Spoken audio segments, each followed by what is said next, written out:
సంపూర్ణ కార్తీక మహాపురాణము 4వ రోజు పారాయణము సప్తమాధ్యాయము.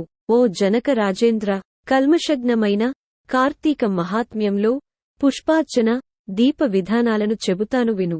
పుష్పార్చన, ఫలదాన దీప విధివిశేషములు. ఈ కార్తీక మాసములో కమలనాభుడైన శ్రీహరిని కమలాలచే పూజించటం వలన కమలాసనియైన లక్ష్మీదేవి ఆ భక్తుల ఇండ్ల స్థిరనివాసమేర్పరచుకుంటుంది. తులసీ దళాలతోగాని, జాజి పువ్వులతోగాని, మారేడు దళాలతోగాని పూజించేవారు తిరిగి ఈ భూమిపై జన్మించరు. ఎవరైతే ఈ కార్తీకములో భక్తియుతులైన పండ్లను దానము చేస్తారో వారి పాపాలు సూర్యోదయానికి చీకట్లవలె చెదరిపోతాయి. ఉసిరిచెట్టు కింద విష్ణువును ఉసిరికాయలతో పూజించేవారిని తేరిజూడడానికి యమునికి కూడా శక్తి చాలదు. కార్తీకములో ఎవరైతే సాలగ్రామాన్ని తులసీదళాలతో పూజిస్తారో వారికి మించిన ధన్యులెవరూ ఉండరనడం అతిశయోక్తి కాదు. బ్రాహ్మణ సమేతులై ఉసిరిచెట్టు ఉన్న తోటలో వనభోజనమును చేసేవారి మహాపాతకాలు సైతము మట్టిగలసిపోతాయి. బ్రాహ్మణ సమేతులై ఉసిరిచెట్టు కింద సాలగ్రామ పూజ చేసేవారు వైకుంఠాన్ని పొంది విష్ణువు వలె ఆనందిస్తారు. ఎవరైతే కార్తీక మాసములో విష్ణువాలయములో మామిడాకుల తోరణం కడతారో వాళ్లు పరమపదాన్ని పొందుతారు. పువ్వులతోగాని, అరటి స్తంభాలతోగాని మండపము కట్టిన వాళ్లు వైకుంఠములో విష్ణువు సామీప్యాన్ని పొందుతారు. ఒక్కసారైనా శ్రీహరికి సాష్టాంగ దండప్రణామమును చేసిన వాళ్లు అశ్వమేధ పుణ్యవంతులవుతారు.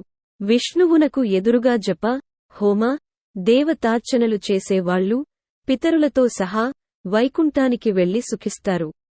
స్నానము చేసి తడిబట్టలతో ఉన్న వానికి పొడిబట్టని దానము చేసినవాడు 10,000 అశ్వమేధాల ఫలాన్ని పొందుతాడు. ఆలయ శిఖరముపై ధ్వజారోహణము చేసిన వారి పాపాలు గాలికి పుష్పము, పరాగమువలె ఎగిరిపోతాయి. నల్లని లేదా తెల్లని అవిసెపూలతో హరిపూజను చేసిన వారికి 10,000 యజ్ఞాల ఫలితము ప్రాప్తిస్తుంది. కార్తీక మాసమందు ఏ స్త్రీ అయితే బృందావన గోమయంతో అలికి పంచరంగులతోనూ శంఖ, పద్మ, స్వస్తికారి నందా దీపాన్ని అర్పించడం వలన కలిగే పుణ్యాన్ని వేయినోళ్ల ఆదిశేషుడైనా పొగడలేడు. ఈ కార్తీక మాసములో శివుని జిల్లేడు పూలతో పూజించినవాడు దీర్ఘాయువై అంత్యాన మోక్షాన్ని పొందుతాడు. విష్ణువాలయంలో మండపాన్ని అలంకరించినవారు హరిమందిరములో చిరస్థాయిగా ఉంటారు. హరిని మల్లెపువ్వులతో పూజించిన వారి పాపాలు సర్వనాశనమైపోతాయి. తులసీ గంధముతో సాలగ్రామ పూజను చేసిన వారు వైకుంఠాన్ని పొందుతారు. విష్ణు సన్నిధిలో నాట్యమును చేసిన వారి యొక్క పూర్వసంచిత పాపాలన్నీ నాశనమైపోతాయి. భక్తియుక్తులై అన్నదానమును చేసే వారి పాపాలు గాలికి మంచుతునకలలా ఎగిరిపోతాయి. ప్రత్యేకించి కార్తీక మాసములో నువ్వుల దానము, మహానదీ స్నానము, బ్రహ్మపత్ర భోజనము, అన్నదానము ఈ 4 ఆచరించడం ధర్మముగా చెప్పబడుతూ ఉంది. స్నాన దానాదులను ఆచరింపని వారు, లోభి అయి యథాశక్తిగా చేయనివారు 100 జన్మలు కుక్కగా పుట్టి కడపట చండాలయోనిని జన్మిస్తారు. కార్తీక వ్రత శూన్యులు మరుజన్మలో గాడిదగా పుట్టి తదుపరి 100 పుట్టుకలు సునకయోనిని జన్మిస్తారు. కార్తీక మాసములో శ్రీహరిని కదంబ పుష్పాలతో పూజించినవారు సూర్యమండలములోనే నివసిస్తారు. ఓ జనక మహారాజా, కార్తీక మాసములో ఎవరైతే అవిసె పువ్వుల మాలను తాము ధరించి అవిసె పువ్వుల మాలికలతో శ్రీహరిని పూజిస్తారో వారు స్వర్గాధిపతులవుతారు. తులసీదళాలతో విష్ణువును పూజించే వనితలు వైకుంఠాన్ని పొందుతారు. ఇంకొక్క సూక్ష్మాన్ని చెబుతాను విను. అసక్తులైన వాళ్లు కార్తీకే భానువారేతు స్నానకర్మ సమాచరేత్ మాస స్నానేన యత్పుణ్యం తత్పుణ్యం లభతేనృప. ఆద్యేంతియే తిథౌ మధ్యమే చ దినే యః స్నానమాచరేత్ మాస స్నానఫలం తేన లభ్యతే నాత్ర సంశయః. కార్తీకమాసంలో ఆదివారం నాడు లేదా శుక్లపాడ్యమి నాడుగాని, పూర్ణిమనాడుగాని, అమావాస్యనాడుగాని సంకల్పరహితముగా ప్రాతఃస్నానం ఆచరించడం వలన కూడా ఆ మాసమంతా స్నానము చేసిన పుణ్యం లభిస్తుంది. ఆ పాటి శక్తి కూడా లేని వాళ్లు కార్తీకమాసము 1 రోజులు ఈ సంపూర్ణ కార్తీక మహాపురాణాన్ని చదివినా వినినా కూడా స్నానఫలాన్ని పొందుతారు. కార్తీక మాసము సాయంకాలాలో దేవాలయాలలో శివ, విష్ణు స్తోత్రాలను పఠించేవారు కొంతకాలము స్వర్గలోకములో ఉండి అనంతరము ధ్రువలోకాన్ని పొందుతారు. ఇలా ప్రతి కార్తీక మాసములో ఎవరైతే హరిహరులను స్మరించకుండా ఉంటారో వాళ్లు 7 జన్మలపాటు నక్కలుగా పుడతారనడంలో ఏమీ సందేహము లేదు. వశిష్ఠుడు చెప్పినదంతా విని జనకుడు అడుగుతున్నాడు, మహర్షి, మీరు చెప్పినవన్నీ వినిన తరువాత నాకొక సందేహము కలుగుతోంది. వర్ణసాంకర్యాది మహాపాపాలను చేసిన దుర్జనులు వేదత్రయోక్తాలైన ప్రాయశ్చిత్తాలను చేసుకొననిదే పరిశుద్ధులు కారు అని సమస్త ధర్మశాస్త్రాలలోనూ ఘోషిస్తుండగా కేవలం కార్తీక వ్రతాచరణా ధర్మలేశము చేతనే సమస్త పాపాలు హరించుకునిపోయి వైకుంఠాన్ని పొందుతారని చెప్పడంలోని మర్మమేమిటి? ఇది ఎలా సంభవం? అత్యంత స్వల్పమైన పుణ్యమాత్రము చేతనే గొప్ప గొప్ప పాపాలు ఎలా నశించిపోతాయి? గండ్రగొడ్డళ్లతో కూడా కూలనేయ సాధ్యముగాని మహాపర్వతాన్ని కేవలము కొన వ్రేలిగోటితో కూల్చడము సాధ్యమవుతుందా? అగ్ని దగ్ధమవుతూన్న ఇంటిలో ఉన్నవాడు ఆ మంటమీద పురుషుడు నీళ్లు జల్లినంత మాత్రాన అగ్ని ప్రమాదము తొలగిపోతుందా? ఏ మహానదీ ప్రవాహములోనో కొట్టుకునిపోయేవారిని ఓ పాటి గడ్డిపరక గట్టుకు చేర్చగలుగుతుందా? తనకు తానై కొండచరియలలోని ఏ లతాసూత్రాన్నే పట్టుకున్నంత మాత్రము చేతనే నదీపాతవేగాన్నుంచి సంరక్షించబడతాడా? వశిష్ఠ, ఈ విధమైన దృష్టాంతాల రీత్యా మహాపాపులైన వాళ్లు సహితము అతి స్వల్పకార్యమైన కార్తీక వ్రతాచరణము వలన పాపరహితులు, పుణ్యాత్ములు ఎలా అవుతారు? వీటికి సమాధానమేమిటి? జనకుడి ప్రశ్నకు జ్ఞానహాసమును చేస్తూ ఇలా చెప్పసాగాడు వశిష్ఠుడు. జనకుని ప్రశ్నలకు వశిష్ఠుని జవాబు. వశిష్ఠ ఉవాచ, మంచి విమర్శే చేశావు మహారాజా, చెబుతాను విను.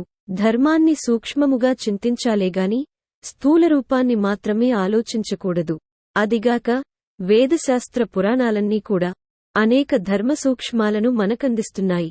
ఆయా ధర్మసూత్రాల వలన కొన్ని పర్యాయాలలో గొప్ప గొప్ప పుణ్యాలు స్వల్పమైనవిగానూ స్వల్ప పుణ్యాలు గొప్పవిగానూ పరిణమిస్తుంటాయి. ధర్మాలన్నీ గుణత్రయముతో కూడుకుని స్వల్ప నల్పతలను సిద్ధింపచేసుకుంటాయి. మూల ప్రకృతి అయిన మహామాయ కారణంగా సత్వర జస్తమస్సులనే 3 గుణాలు కూడా ఏర్పడ్డాయి. వీటిలో సత్వగుణ ప్రధానమైనవి ధర్మసూక్ష్మాలు, కర్మకాండ, తపస్సు, ప్రాయశ్చిత్తాలన్నీ కూడా రజోగుణం వలన ఏర్పడ్డాయి. తర్కము, దైవేతర చింతనతో సాగించే దైవీయ కృత్యాలు, ఆచరించే దానధర్మాలు ఇవన్నీ కూడా ధర్మము యొక్క స్థూలస్వరూపాలు. ఇవి తమోగుణము వలన ఏర్పడతాయి. వీటిల్లో సత్వగుణ ప్రధానముగా ఆచరించే ధర్మాలు స్వల్పముగా తోచినప్పటికీ దేశకాల యోగ్యతాదుల వలన విశేష ఫలాలను ఇస్తాయి. దేశము అంటే పుణ్యక్షేత్రం, కాలము అంటే పుణ్యకాలము, యోగ్యత అంటే పాత్రత, బ్రహ్మజ్ఞత కలవాళ్లు ఈ మూడింటినీ చింతించకుండా చేసే సర్వధర్మాలు తామసాలు. వీటివలన పాపాలు నశించవు. కాబట్టి దేశకాల యోగ్యతలను విచారించి చేసేవే సత్వధర్మాలు. వీటిలో కొన్ని సమకూడి కొన్ని సమకూడక జరిపేవి రజోగుణ ధర్మాలని వేరే చెప్పనక్కరలేదు కదా. జనకరాజా, అన్నిటికీ కర్మమే మూలము. ఎవరి కర్మను బట్టి వారికి ఫలితాలుంటాయి. అయినప్పటికీ మనిషికి జ్ఞానము అనేది ఉన్నందువలన ఆచరించే ధర్మాలను పై మూడింటితో పోల్చుకుని ప్రయత్నపూర్వకముగా నైనా ఆచరించాలి. ఈ విధంగా 3 కలిసి వచ్చినప్పుడు ఆచరించిన ధర్మము అక్షయ ఫలితాన్నిస్తుంది. రాజా, పర్వతమంత ఎత్తు కట్టెలను పేర్చి వాటి మధ్య గురివింద గింజంత అగ్నికణాన్ని ఉంచితే ఆ అగ్నికణము ఆ కట్టెలనెలా కాల్చివేయగలుగుతుందో, సువిశాలమైన నట్టింట పెట్టిన నలుసంత దీపము ఆ ఇంటి చీకట్లనెలా తొలగిస్తుందో, గుండిగెడు మురికినీళ్లను ఒక్క ఇండుపగింజ ఎలా శుభ్రపరుస్తుందో, అదేవిధంగా తెలిసిగాని తెలియకగాని పుణ్యకాలములో పుణ్యక్షేత్రములో పుణ్యమూర్తుల వలన ఆచరించే ధర్మము అనంత పాపాలను దగ్ధం చేసి మోక్షానికి మార్గాన్ని వేస్తుంది. ఇందుకు ఉదాహరణగా ఒక కథ చెబుతాను విను. అజామిలోపాఖ్యానము. బహుకాలం పూర్వం కన్యాకుబ్జ క్షేత్రవాసి సార్థక నామధేయుడునైన సత్యనిష్ఠుడనే బ్రాహ్మణునికి అజామిలుడనే కుమారుడు ఉండేవాడు.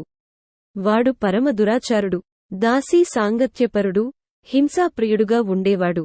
సాటి బ్రాహ్మణ గృహములోని ఒకానొక దాసితో సాంగత్యమును పెట్టుకొని తల్లిదండ్రులను మీరి ఆ దాసీతోనే భోజన శయానాదులన్నిటినీ నిర్వర్తిస్తూ కామాంధుడై వైదిక కర్మలన్నింటినీ విడచిపెట్టి కేవల కామాసక్తుడై ప్రవర్తించసాగాడు.